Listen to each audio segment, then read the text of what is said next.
Durant els últims anys he provat moltes maneres d'organitzar-me i és que m'encanta provar aplicacions, llibretes, calendaris, sistemes d'organitzar-me que molts d'ells m'han servit i he sigut molt productiu gràcies a ells, però al final sempre acabaven complicant-se o siguin una mica massa caòtics i em sentia una mica perdut. Fins últimament que crec que he trobat un sistema suficientment senzill com perquè ara i els pròxims mesos m'ajudi a ser productiu, a arribar a tot i a no sentir-me estressat. Així que, comencem. Aquest sistema és molt senzill i es basa com en 3 pilars, bàsicament, que és, primer, una llista de coses a fer. Segon, un calendari. I tercer, algun lloc on tenir notes. I per cada un d'aquests temes jo et donaré la meva opinió com ho estic fent jo ara, i llavors una opció per si ets usuari d'Apple, una opció si ets usuari d'Android i una opció si volguessis fer-ho de manera analògica, sense fer servir tanta tecnologia. Així que comencem ja amb la llista de coses a fer.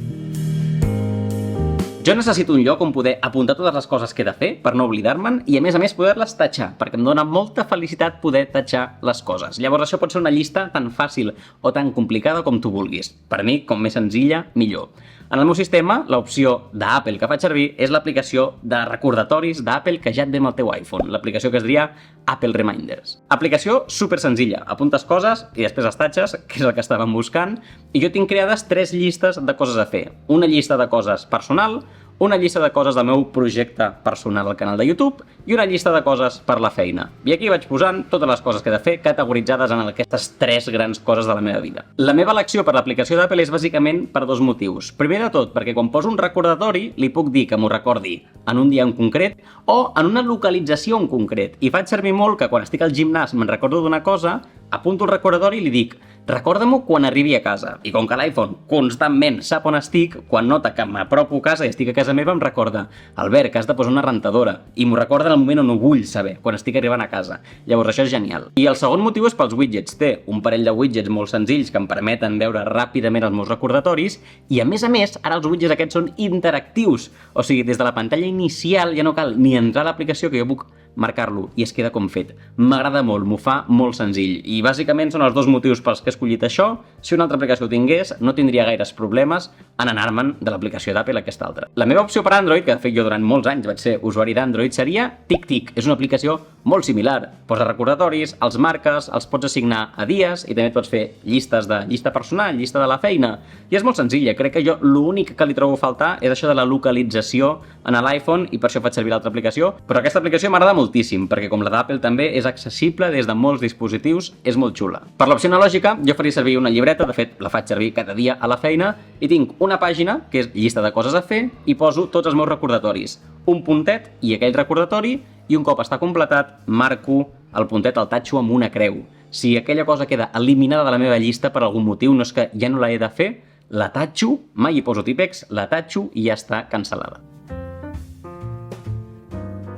El segon pilar d'aquest sistema seria el calendari. Tots el fem servir qui més qui menys, crec que hi hauria com 3 nivells d'ús del calendari. El primer nivell seria quasi no el fas servir, només quan te'n recordes per mirar quin dia és un festiu però no t'organitzes amb un calendari.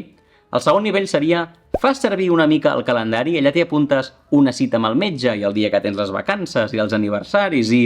Bueno, és una eina que fas servir regularment per organitzar-te.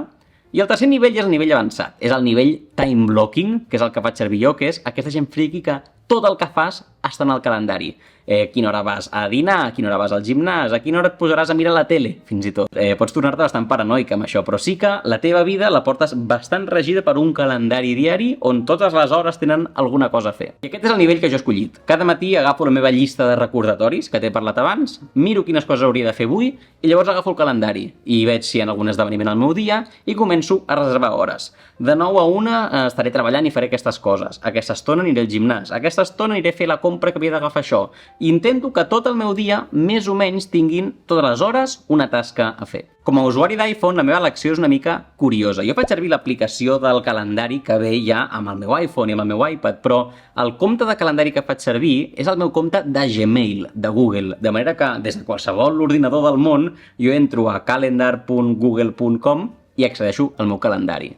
Llavors tinc 3 calendaris sota la meva adreça de Gmail, que és un calendari de la meva vida personal, un calendari de la meva vida de la feina i un calendari que li dic organització, que és un calendari molt poc estricte, que només em serveix per fer això, el time blocking, i posar coses que no són importants, és només que jo em reservo aquell temps per organitzar-me d'alguna manera. Cada calendari té un color, blau, vermell i gris, i m'agrada aquesta aplicació d'Apple perquè quan jo poso una cita nova, entén el text, i quan jo li dic dinar a la 1, entenc que estic dient que vull dinar i que l'hora ha de ser a la 1. Com a usuari d'Android, doncs no tindria cap secret, seguiria fent servir el meu calendari de Google, l'aplicació de calendari de Google, i ja està, és l'opció que et recomano, és el més senzill.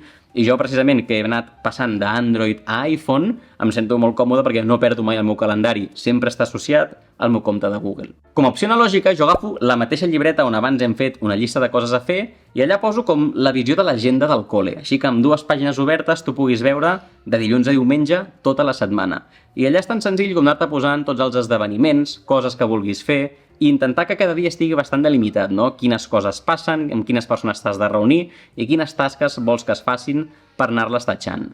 Si volguessis, podries fer time blocking també, i en una pàgina, dir que aquesta és la pàgina del dia dilluns, posar-te totes les hores del dilluns i anar assignant. Aquesta estona treballaré, aquesta estona faré guions, aquesta estona dinaré, i que intentar que tot el teu dia ja estigui delimitat per aquestes hores. Amb això més o menys ja ens podríem organitzar. Tu tens un sistema perquè durant el dia tindràs idees on sortiran coses a fer, les captures amb una llista de coses a fer una mica organitzada, i després, amb el teu calendari, tu pots assegurar-te que aquestes coses tenen el seu temps durant la setmana i es fan.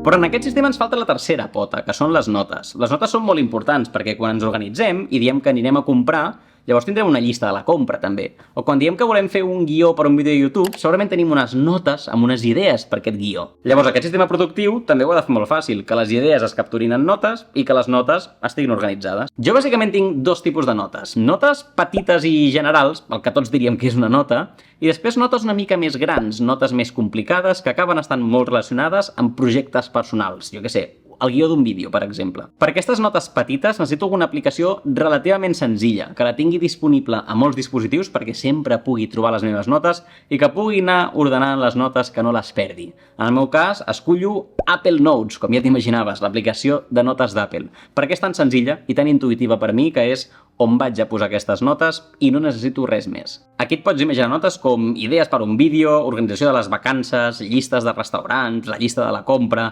el que tots diem que són notes. Si vols saber més sobre l'organització exacta d'aquestes notes, et deixo per aquí un vídeo on en vaig parlar amb més detall. Si fos usuari d'Android, com que no tindria l'opció de les notes d'Apple, faria servir doncs, l'opció de les notes de Google. És l'aplicació que es diu Google Keep, és una aplicació igual, molt senzilleta, et permet escriure notes i accedeixes des d'on tu vulguis. I tinc entès que recentment s'ha actualitzat i té alguna coseta nova que està bé. Si no volguessis fer servir Google Keep, OneNote també és una opció bastant bona, és l'opció de Microsoft. L'opció analògica segueix sent la llibreta, perquè si m'agrada tenir els meus recordatoris i calendaris i notes en un iPhone, també vull poder-ho tenir almenys en només una llibreta, si no puc fer servir l'iPhone.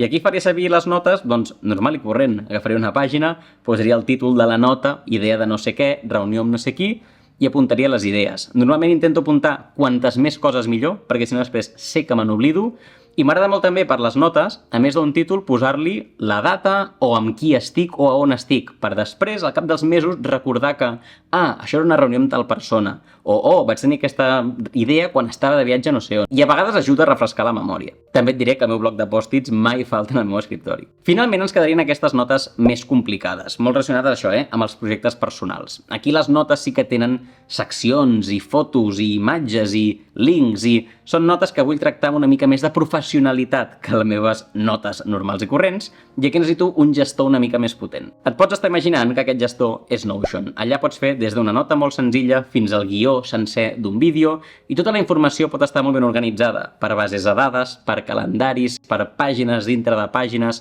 Això és el que m'ajuda a tenir el control dels meus vídeos de YouTube i dels meus vídeos de TikTok i de qualsevol altre projecte que em vingui al cap. Per exemple, cada vídeo de YouTube és una targeta que conté tota la informació on els planos que vull gravar i com es veurà la miniatura i com serà el guió.